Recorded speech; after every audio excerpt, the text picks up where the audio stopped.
Jai Hind and good morning to everyone. It is my pleasure to welcome all the speakers and participants for today's webinar session. I welcome all the speakers and guests who have come to share their knowledge and vast experience with the student. The theme of this webinar is Novel Advancement for Sustainable Development in the Field of Civil Engineering in collaboration with Institute for Engineering Research and Publication.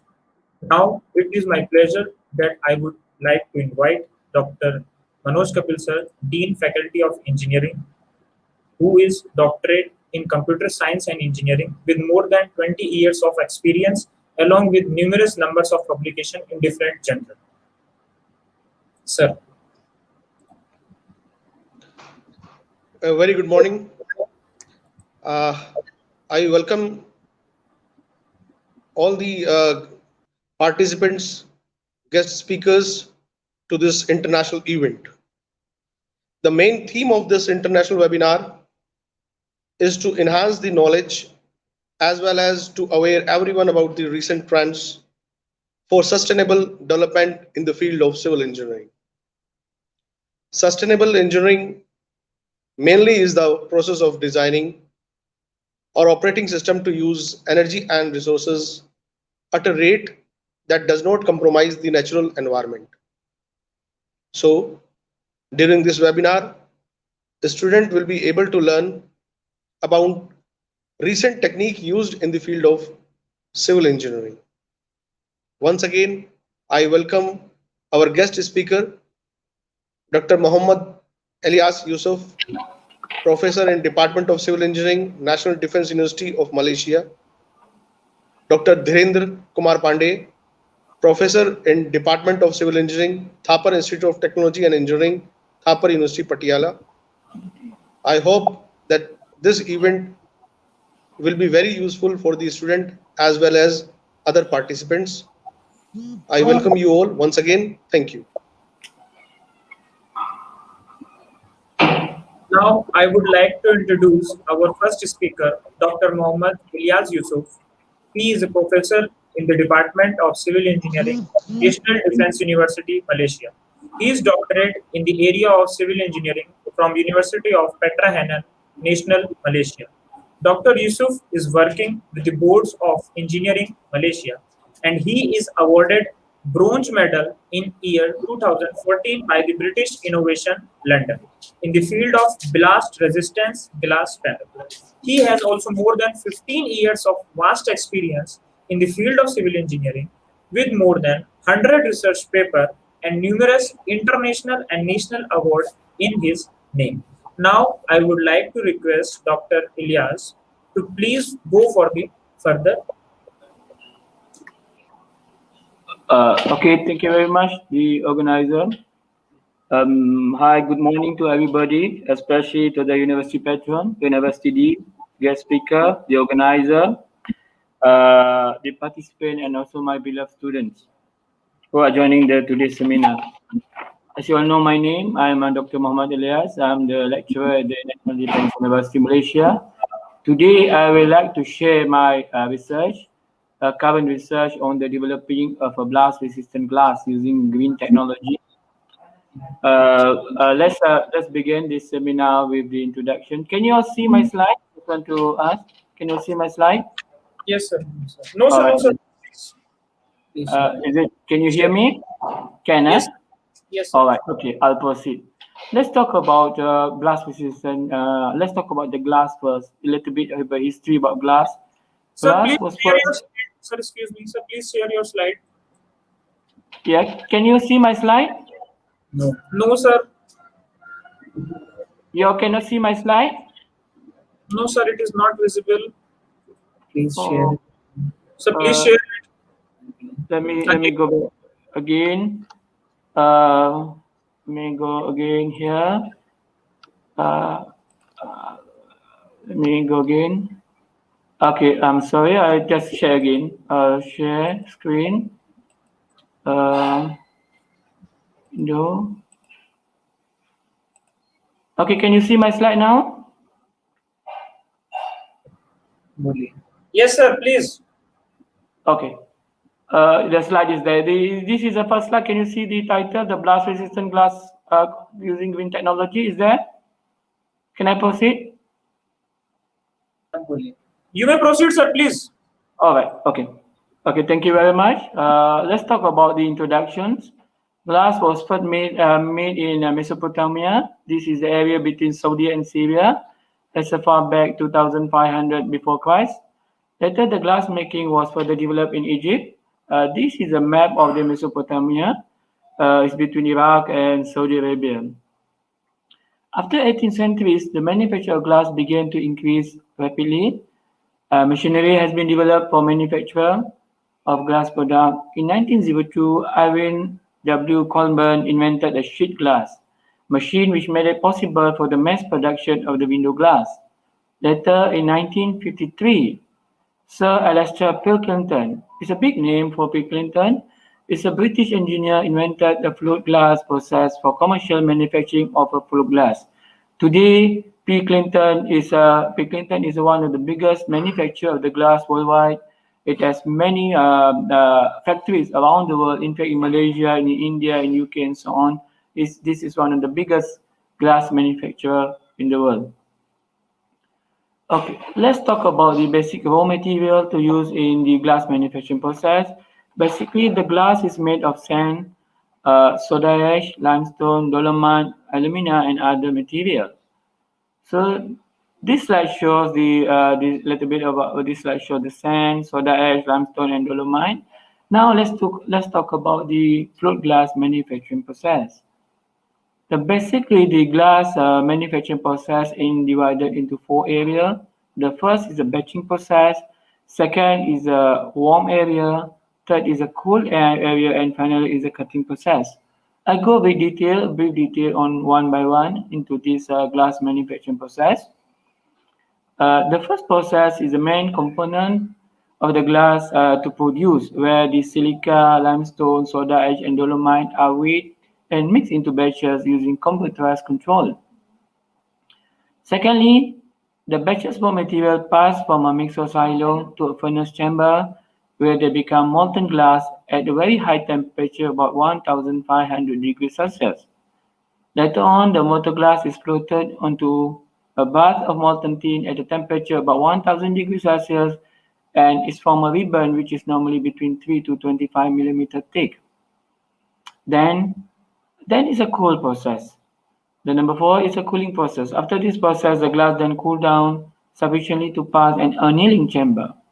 The hard glass then pass over a roller, and it is annealed to ensure the flatness of the glass.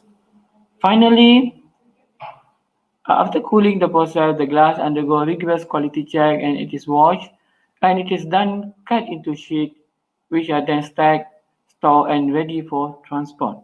That's basically a process to produce a float glass using Pilkington process.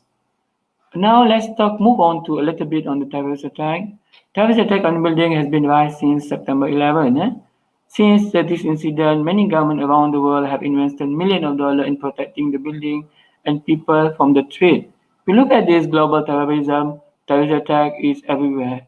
But recently, for the past 2 to 3 years, we very seldom heard about the terrorism because of the pandemic, COVID-19. Due to that, there is no movement between the countries.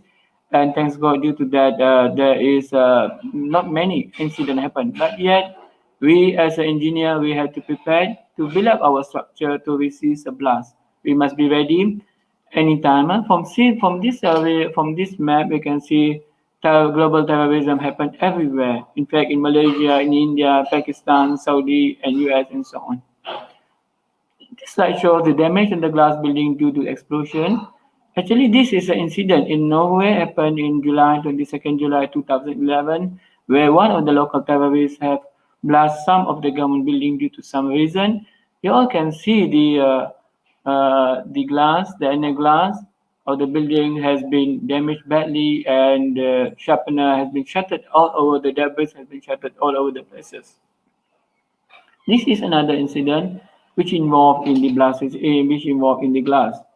This is talking about the incident related to the suicide bomber killed many people in Brussels attack in 2016. You can see, as you can see from this slide, the glass panel at this airport area, it is not protected. This has led to sharpener, debris, and so on, lead to many injuries and damage to the people. Now let's little bit talk about explosion. What is explosion? Explosion is a sudden increase in volume and release of energy in a vital manner by high energy material. High energy material can be an explosive here. Normally, the high explosive material or the explosion will generate a blast wave, high temperature, and releases of gases. Okay. An explosion from detonation of explosive produce a very high temperature between 3000 to 4,000 degrees Celsius, releases toxic gases like carbon monoxide, nitrogen oxide, and also high pressure waves. Okay. This slide shows the illustration of the blast wave. So you all can see this is the source of the explosive. Normally, the blast wave generate into hemispherical or spherical. It depends on the source of the blast. Here, you can see this is the hemispherical shape of the blast wave. It's moving towards. Normally, the blast wave will hit the structure and make the most damages to any particular structure. So, as a blast engineer or design engineer involved in blast, normally we have to measure what is the blast wave. Actually, there are some predicting measurement method. There are some software, some program, and also sensor. In my experiment, I use sensor to measure the blast wave resulted from the explosions. Okay, this is based on the real explosion test I have conducted recently before the pandemic. As you all can see the blast wave, and this is the explosion. I try to share a video with you all, with the participant. I hope it's work. If it doesn't work, kindly and the organizer just let me know. A real video, it is taken from the demolition ground. This is talking about 200 grams of the commercial explosive detonated. Actual video. Let me, in this video, you all can see the blast wave. I don't know whether it's working or not. Maybe the organizer can let me know. Is it working, the video? Can you see the explosion? Is the video working? Yes, sir, it is working. Okay, you can see this is the blast wave. This is the blast wave. This has been captured recently by myself and my team using a high-speed camera. We are using 200 grams of explosive. We want to do some testing, some forensic study of some of this explosive event. Some of this event happened in explosion of depot, army depot, where the military stored some of the explosive. So this is the actual video about detonation of explosive. Now let's move on the glass now. Glass. I think everybody know about glass. I think everybody know about glass, and glass is everywhere. It's similar like concrete. Concrete is one of the most building material. People use concrete. The second most usable building material is glass. So in building, normally there are three types of glass being used. One is float glass, tempered glass, and laminated glass. Let's look at all these individual glass together. Float glass is a sheet glass made by floating molten glass on a bed of molten tin. This method gives the glass uniform thickness and a very flat surface. Float glass is more known also as an anneal glass. Okay. It also been called as an anneal glass due to the annealing process. Float glass has been used mainly in the window panel. For the student, from some of your staff or some of you, at least you know because most of the building are made by the float glass. Float glass is the most hazardous glass material. Float glass break into irregular shape in pieces when subject to explosion. It can propel at a very high speed and capable of producing serious injury and even death. I have done some real task experience on all these glasses. I will share with you the video at the end of this session. So this is the actual test being conducted by myself and my team. You can see that when we detonate the float glass, when we explode the float glass, the glass shattering, the pieces of the glass is everywhere. So it is very dangerous. The second glass that been used very commonly is a tempered glass. Tempered glass, also known as a toughened glass. It is produced when we heat up the annual glass, when we heat up to 600 degrees Celsius and we cool down it in a controlled manner. Okay, when the tempered glass subject to explosion, it will break into small cube-shaped fragments that are hazardous to people and the surrounding. So these are the small cube of the glass, which is very dangerous to the surrounding. Okay, so now let's look at this one. This photo shows the damage to the tempered glass due to the explosions. This is a real test conducted by myself and my team in the year 2019. We can see that the tempered glass has been shattered everywhere. So again, this is not good. If you imagine if you are here or here in the buildings, so you might get injured and you might die. So this glass also is not good. So now let's look at the third one. Is the laminated glass. Laminated glass was first invented by Eudote Benedictus in 1903. This guy is a French guy. Laminated glass, also known as a safety glass. Laminated glass mostly used in the car, front windshield, bank teller machines, and variety of other places where the safety glass is necessity. Blast-resistant glass. Currently, most of the blast-resistant glass are made of laminated glass. If we look carefully at this laminated glass, there is two layers of glass. This is one, second, and in between they call it as an interlayer. This laminated glass technology is made of two layers of normal glass, and in between they call it as interlayer. It's a sandwich them. One layer of PVB. They use PVB material. Actually consists of one or two or more panel and sandwich with PVB interlayer. Okay. This PVB actually is made of resin prepared by polyvinyl alcohol by reaction of butadiene. What we do here is we put the outer layer, normal glass, and normal glass with sandwich with this PVB. It's like a plastic sheet. It's like a plastic sheet made of a resin. It holds together this glass when subject to explosion. Okay, the existing lamination process using PVB is shown here. It starts from the loading material, glass surface preparation, assembly of glass and PVB, sealing, unloading, and finally autoclave. The main problem with this technology, the autoclave. The autoclave is very expensive. It requires more space. It is not environment friendly. It also produces carbon dioxide, and it is quite costly. So then this is the existing technology. So the problem you have to go to produce a laminated glass, you must go to a autoclave process and also a heating process.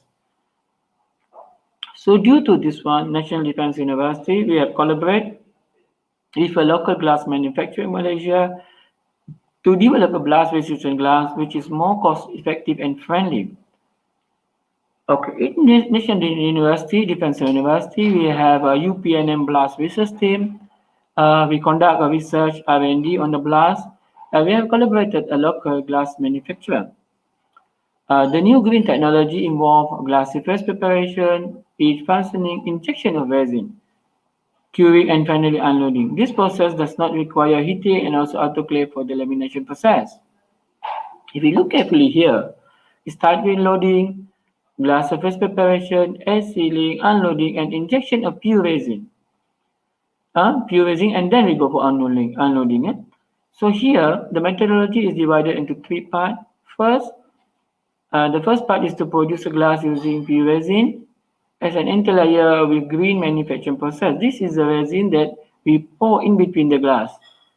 The first technology where the PVB, what we do is we lay the sheet in between the glass. But here is a resin type.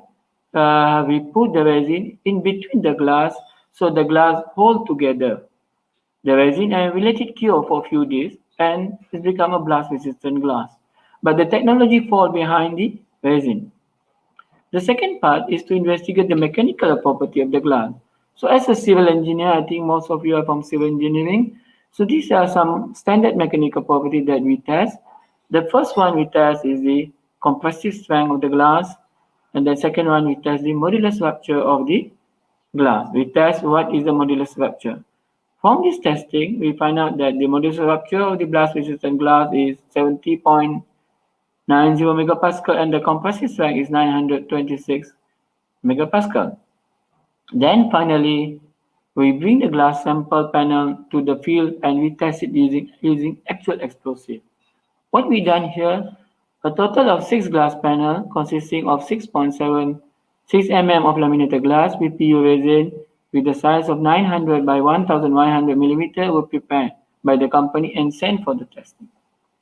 So these are the glass sample panel was prepared and sent to the field for the blast testing. What we do here, we follow an international standard. We follow ASTM F16402. This is a standard test method for glazing system subject to field blast loading. The glass panel was subjected to 400 gram. The glass panel was subject to 400 gram of military explosive at a specific standard distance, which is 1,380 millimeter. The standard method set to procedure for evaluation of the hazard test for all the glazing. It also provides a structural procedure for the establishment of the hazard rating for the glass and glazing system subject to air blast loading.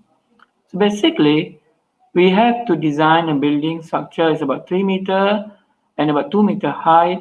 This is the window panel. So we check where does the glass fall. If this is the explosion phase, we want to know where does the splinter of the glass fall. So what we have done, we have construct exactly a testing frame, follow this standard. This is the glass phase and this is the marker I think we put here, and then the size we follow this standard. So now in order to measure, we can see the glass for the blast testing, we can see whether the glass break or not break. The other thing also we have to measure the pressure. So in order to measure the pressure wave, we have 3 types of pressure sensor being used. First is the ICP pressure sensor. Second is the reflected pressure sensor. Third is the pencil probe. So this is the pressure sensor is used to measure the peak over pressure resulted from the detonation. Normally we mount the pressure sensor at this frame. The second one is a reflected pressure sensor. We want to measure what is a reflected pressure sensor pressure when it hit to the structure. Then finally, we measure the free field blast pencil probe is required to measure the peak of pressure at the specific distance. In this situation, we want to know what is the pressure at what distance. Maybe we want to see the pressure at 10 meter from the structure, 20 meter from the structure, 30 meter from the structure. So we can put all these pencil probe at certain distance. We want to see what is a safe distance. Okay. And then we need a high-speed data acquisition system to capture the blast-related parameter. The system consists of software, hardware, and signal conditioner, and we use a LabVIEW program. So basically, this is a high-speed data acquisition system. It has been supplied by National Instrument, United States, and this is the LabVIEW program to measure the pressure. And also, we have to use a high-speed camera. Just now, I have shown some of the video. That video has been captured using a high-speed camera. This camera we have bought from United States, and it is about 100,000 ringgit USD. So all these gadgets and instruments, it will cost about 1 million, about 600,000 USD. It is very expensive equipment, very high technology equipment. We cannot use a normal equipment to capture the blast event, to capture the blast pressure and so on. Normally, we have to use a very specific, very high-tech equipment, and we need some people, trained people to run or to measure with this equipment. Okay, now let's look at this field blaster setup. So we have here reflected pressure we put on top. We have 2 peak hour pressure here, and this is a military explosive. In here, we use a C4 commercial explosive. It's not commercial explosive, it's a military explosive. They call it C4. We put at the distance of 1,380 millimeter, and we also put 2 free blast pressure sensor at this kind of distance 1,380 millimeter away, and we detonate the bomb by military. We detonated bombs. So we can see here, the result of a peak hour pressure recorded was 44.25 psi or 305 megapascal. The reflected pressure recorded was for 680 psi or 4,600 megapascal. Okay, this photo shows that the glass panel still intact after the explosion. I will try to show you the real video of this blast test after this end of this session. And we can see that the glass panel is not cracked. There is only radial crack on the laminated glass, and it proven that it is safe to use this type of glass using resin in the as a blast resistant glass. And the results show the laminated glass with PU resin was not damaged, and it can take up to 305 kilopascal kPa and reflected pressure of 4,800 kPa. The pressure. In conclusion, I can say that laminated glass with PU resin is strongly recommended for blast-resistant glass panel in the building. And currently, the manufacturer have sent this glass to overseas. It has been used in Saudi, in Vietnam, in Kuwait. Yeah? With the certification from my department, we have very successfully produced this PU resin laminated glass and has been exported to various countries. So I think that's all for my presentation. Before I end, I would like to share this video. This video is a real work. We have tested the laminated glass, float glass, tempered glass, and also some of this work has been conducted with Saudi Arabia military before the pandemic. I, as myself and my team, we have done some work with Saudi Arabian Army, Armed Forces, to study the performance of the laminated glass. I hope this video can work. If cannot work, the organizer kindly let me know. Is it working, the organizer? Can you see the video? Yes, sir. All right. So this is the float glass. You see? If you detonate a float glass, you can see the shrapnel everywhere. This is very dangerous. This is a float, and this is a tempered glass. You can see the explosive bomb.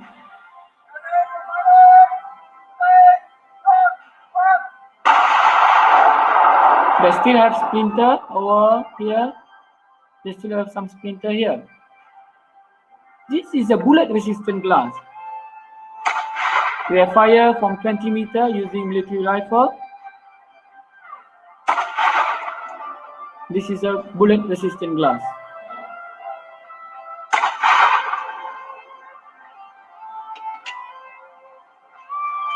This is the commercial explosive.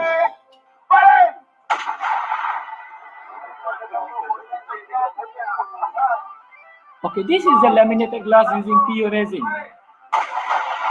There's no splinter, nothing here. The glass still intact.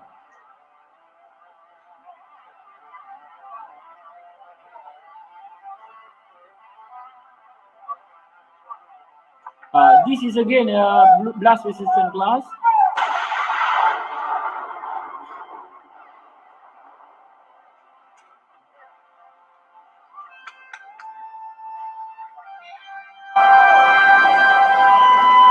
This is the pipe bomb.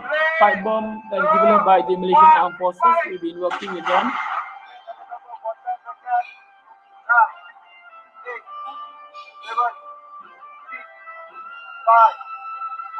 This is a pipe bomb, you can see.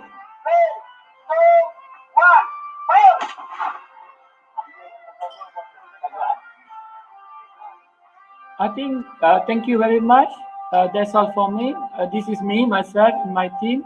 This was a real work being conducted by myself and my team in one of the military establishments. So that's all for me. Now I would like to open for any questions from the floor. Thank you very much. Okay, organizer, thank you very much. That's all for me for today. Thank you, Dr. Yusof, for showing your knowledge. Actually, the question was arise in my mind that how can we collaborate from this blast furnace university that you have shown us? Sorry, I can't hear you properly.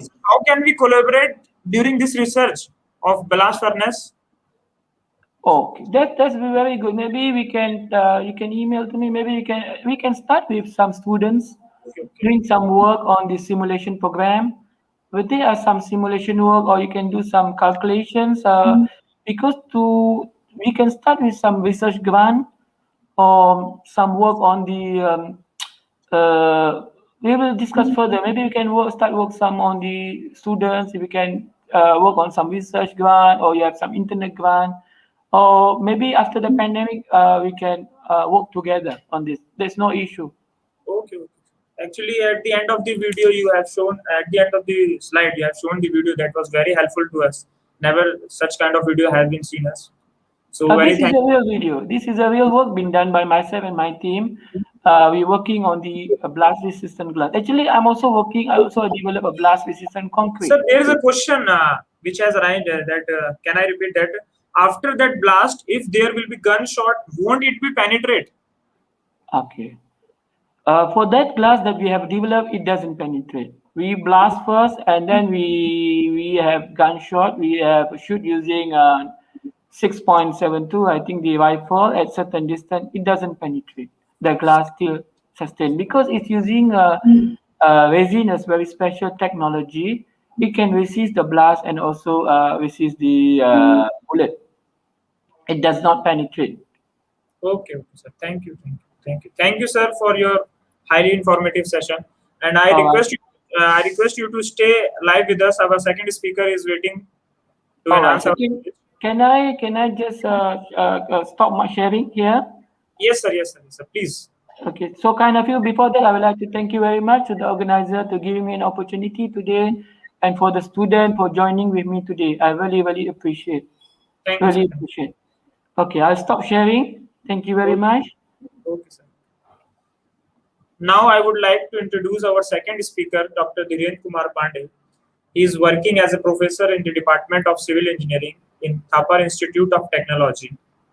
He has completed his doctoral from IIT Kanpur in the area of vibration control of civil engineering structure using passive vibration control. He has published more than 10 papers in the SI Journal, including with Good group afternoon, sectors. everyone. I'm thankful to the organization committee. So I request Dr. Pandey sir to please proceed for our today's webinar. Okay, thanks for nice introduction, Professor Mayank sir. I would like to share my presentation. Then I will start my talk. Let me share first.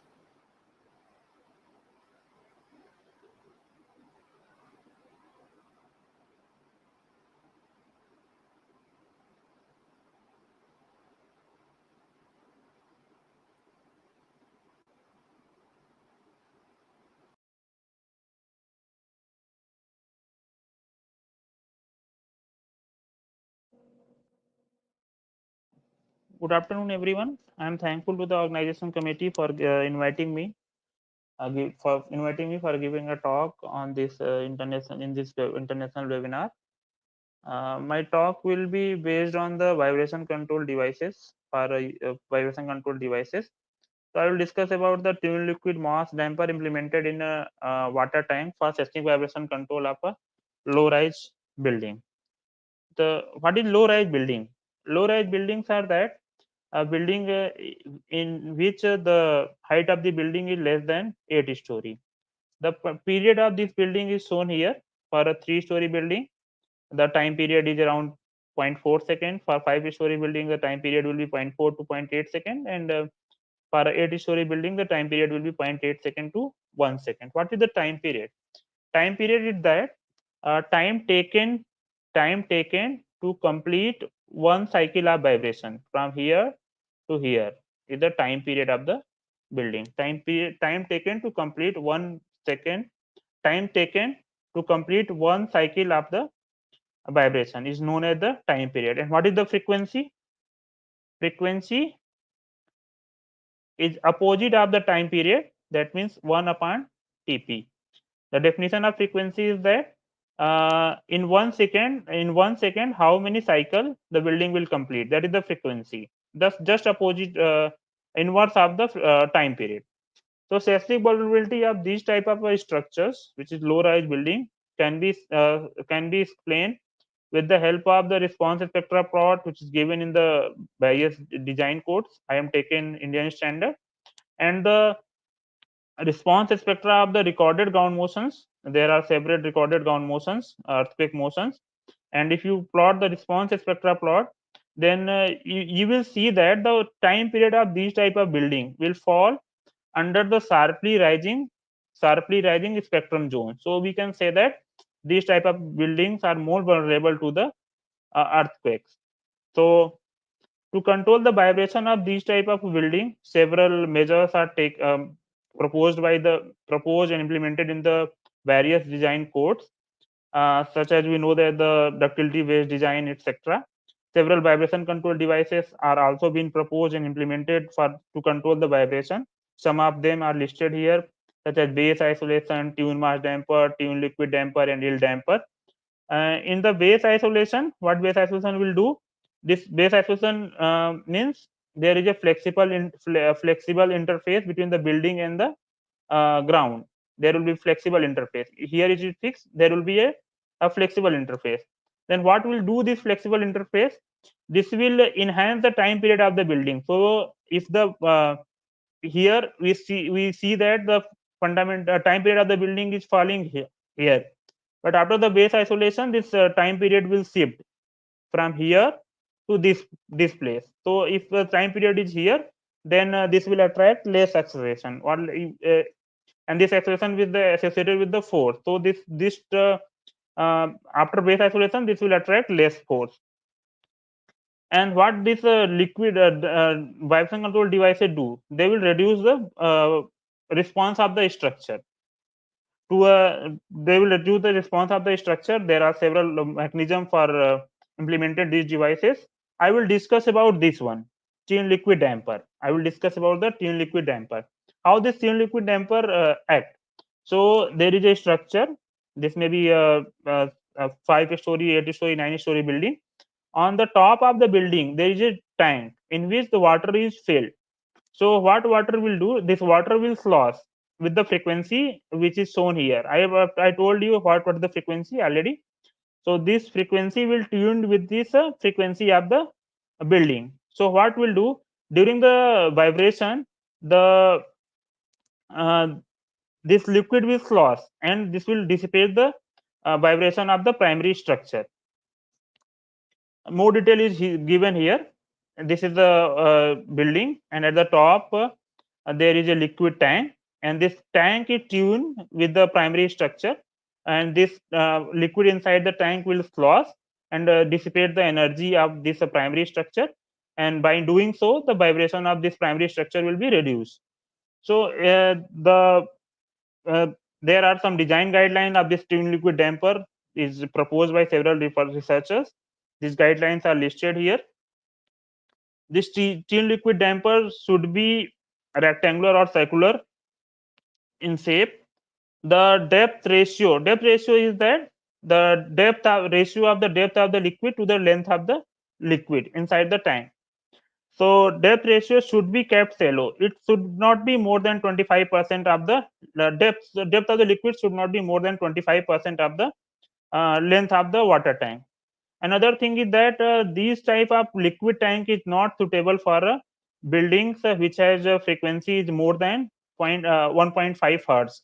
That means if you convert this, then you can see that if the frequency is more than 0.8, if the time period is more than 0.8 second, this type of devices cannot be used. So some research in IIT Kanpur is going on, and they have come with a solution for a very low rise building. Instead of connecting building with by this fix, na, here the building is fixed with the this liquid damper. They have connected the liquid damper and building by a elastomeric pad. They have inserted the elastomeric pad between the tank and this structure. By doing so, the frequency of the whole structure can be tuned with the this building. So by doing so, this type of devices can be used for a very low rise building. low-rise building. So details are given here. Some important parameters of this damper are the mass ratio of the damper, depth ratio of the liquid inside the tank, length and width of the tank, stiffness of the elastomeric pad, and damping of the elastomeric pad. They have the IIT Kanpur people have conducted a vast research on this area, and they have given some design guideline to choose these parameters: mass ratio, depth ratio, length, and stiffness, and this. And they have also concluded that this mass ratio, which is defined as the ratio of the mass of the whole system, whole damper system, to the primary structure, should not be more than 5%. They have also concluded that depth ratio should be within limit of 15%. Earlier, what said that it should be 25%, but they have concluded it may be till 15%. They have adopted the length of the water tank also 0.6 meter. To judge the efficacy of the proposed damper system, they have performed the time history analysis. What is the time history analysis? The building is subjected to some recorded ground motions, and they will obtain the responses, and they have plotted this response. This red one is showing the uncontrolled one, and this blue one is showing this red one showing is the uncontrolled one, and this blue one showing is the controlled one. So we can see that there is a response reduction. The problem with this device, they have also conducted the experimental study. For this purpose, they have taken a 3-story building model, and the geometric properties of this building is given here. Then on the period of building was 0.3 second. At the top of the building, they have provided this water tank, and they have connected with the elastomeric pads. The details of these elastomeric pads are the details of the damper is given here. They have plotted the time history plot here also. Here also, this red one is the uncontrolled one, and this blue one is the control one. We can see that there will be a reduction in the vibration by implementing this damper. The problem with these devices is that they required 5% mass ratio. If you implement in a real building, this 5% mass ratio is used. Another thing is that shallow water depth need to be maintained. If you planning to use a rooftop water tank as a vibration control devices, then this shallow water depth cannot be maintained. So we have to think some other alternative. And these devices is lack in the robustness. That means if design guidelines, some design guidelines is given, and you have to follow the design guidelines. If you are deviating from that design guidelines, then these devices will not work. So these are the major problem, major drawback of these devices when it is implemented in a low-rise building. So in another, they have come with solution. So in which they have used a deep water tank instead of shallow water tank, which is proposed earlier. They have used a deep water tank, and remaining things were same. They have again using this elastomeric pad to connect the building and the water tank, and they have again performed the experimental and numerical study. In previous case, we have seen that there are huge number of elastomeric pads were required for tuning, but in this case only 4 elastomeric pads were required. And they have plotted the results also, time history results also. They have seen that the deep water tank can also reduce the vibration of the structure. So if deep water tank may be used as a vibration control devices, so we can say that the rooftop water tank can be used for a vibration control devices. But still same the drawbacks are there. What are these drawbacks? Still they need a 5% mass ratio, which is huge. Matlab, we can say that if a building mass is 100 kg, suppose it will be more than 100 kg, I know, we know that. But if you suppose the building mass is 100 kg, then 5 kg mass will be required. But if building mass is huge, then huge amount of water will be required. That may be not feasible. So they need some other alternative also. And this deep water tank also lack in robustness. There will be some design guidelines. You have to follow that design guideline. If you're deviating from that design guideline, then these devices will not perform well. So we have to think a device, or we have to think a vibration control device which will which will robust. That means if you deviating from the design guideline, then also it should perform well. So at last, in the last part of research, which is going in the IIT Kanpur, they have used these inerter devices to make the liquid tune liquid damper robust, in which they have this inerter devices is a two-terminal device, which is shown here with the rag, gear, and pinion and flywheels, etc.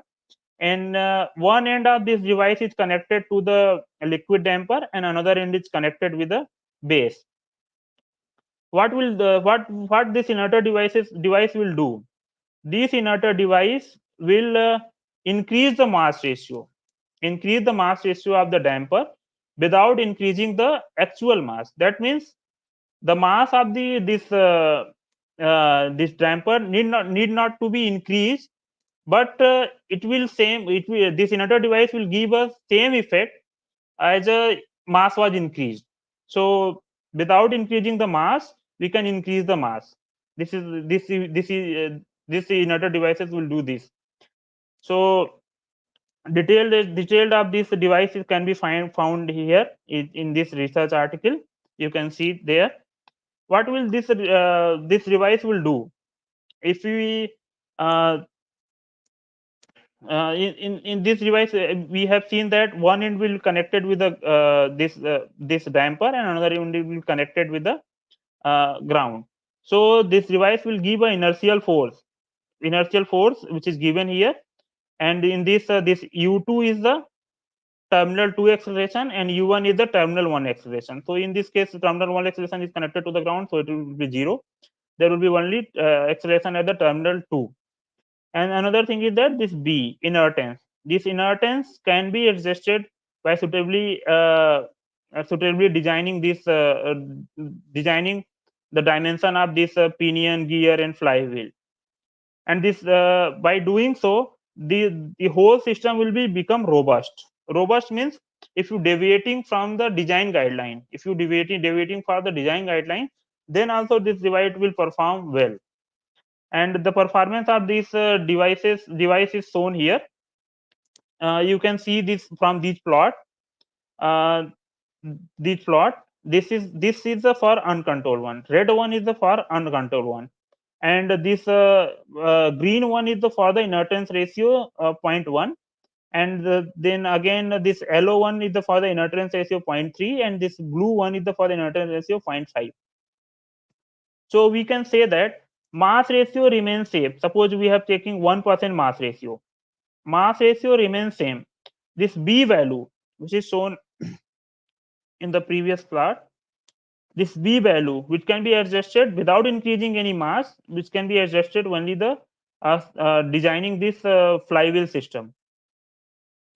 So if you are using the same mass ratio 1%, but we are increasing the inertance ratio. Inertance ratio will not increase the mass of the damper.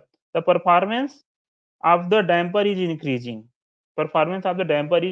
That means the peak acceleration ratio and peak displacement ratio is decreasing. So performance of the inerter is increasing. They have also plotted this time history plot for a displacement and acceleration. Then we can see here that uncontrolled means blue one, controlled for the inertance ratio 0. That means mass ratio of the damper is adopted something. After that, we are adding this inerter devices with inertance 0.1, 0.3, and 0.5, and we can see that the vibration of the structure is reducing while increasing the inertance ratio. So they have concluded that without adding the additional mass, we can reduce the structure vibration significantly.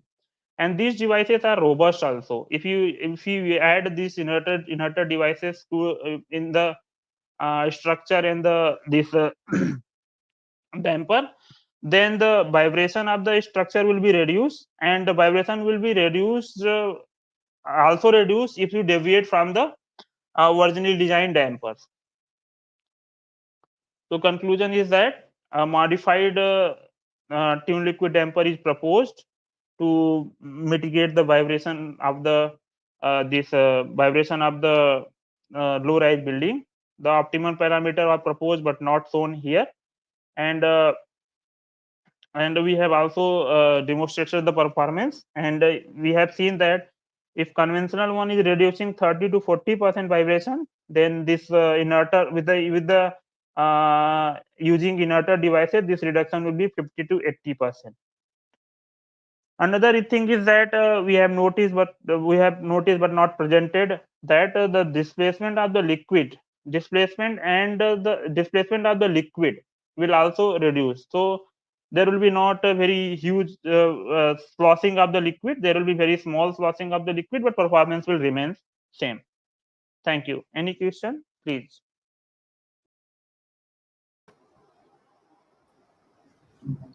Thank you, Dr. Pandey sir, for such insight on this topic. I am very glad to have such a extreme information from your side. Now I request our engineer Abhishek Tiwari, HOD sir, to please thank all the our guest speaker and for the future invitations.